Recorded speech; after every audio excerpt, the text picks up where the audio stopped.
I want you to get together.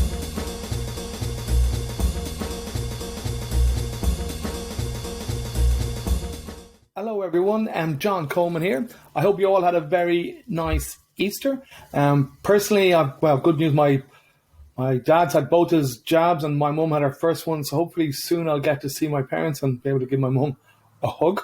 On a personal level, as you can all see, I seriously need a haircut, but that's, I suppose, it's a minor thing to be complaining about.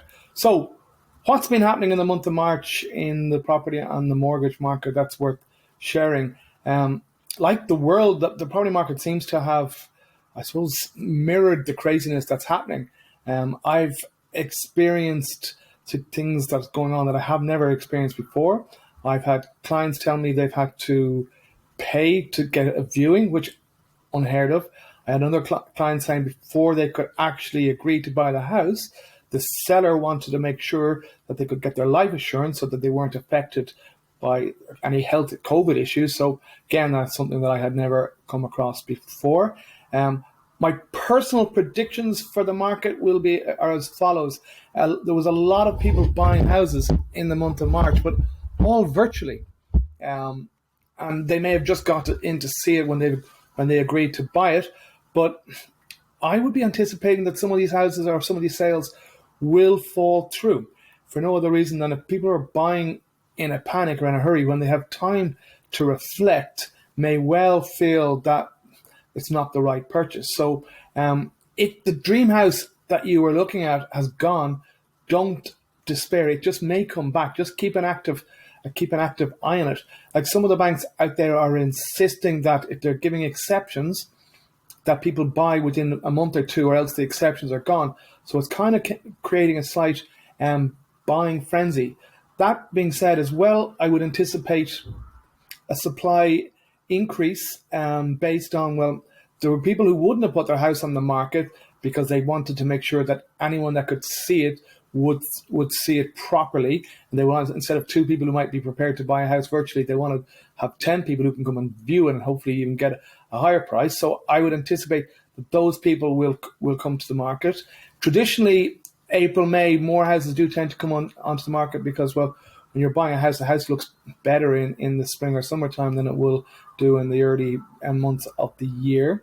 The ESRI gave a report there saying that they are worried about the prices because the supply is so weak at the moment, and they were almost encouraging the banks to relook at the demand, what they're prepared to lend to people.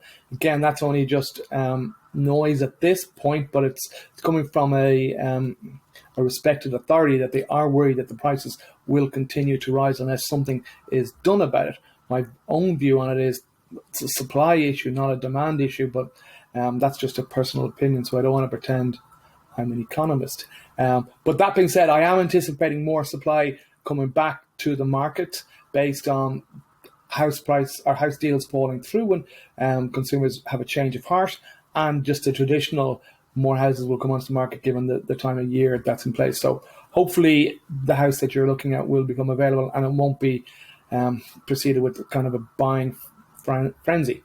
In relation to the banks, I am anticipating that the exceptions that are out there at the moment by the end of April be off the table completely, or if not, be very, very rare indeed, and won't likely to come back till October, early November. Again, that's just my own personal opinion, but it's kind of the noises I'm getting from the banks at the moment. As for the bank service, it had been improving, but then again, 2 banks in the last week basically gave notice of excess demand, excess applications, and that their service would be pushed out to over 2 weeks before an application would get approved. So just more signs of the madness of the demand that's out there for property, which I just don't see going away anytime soon.